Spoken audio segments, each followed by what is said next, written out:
נוסעים במכונית הישנה לתוך הלילה הרטוב. הגשם שוב נהיה כבד ולא רואים ממטר, סע לאט. צבי אומר שגשמים כאלה מזיקים לחקלאות, ואני חושב כמה חם בבית, ואיזה מסכנים החיילים ששוכבים עכשיו בבוט. סע לאט, סע לאט. ברדיו החלפון של הגשש פתאום התחילו חדשות. הלילה ירד ברד כבד, אצלי הלך אבישר.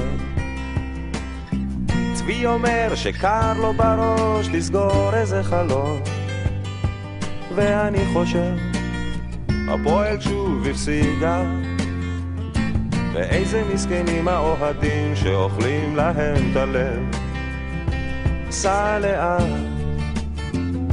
סע לאט, תן למחשבות לרוץ לכל הכיוונים, לא יתחילו בלעדינו. סע לאט, סע לאט.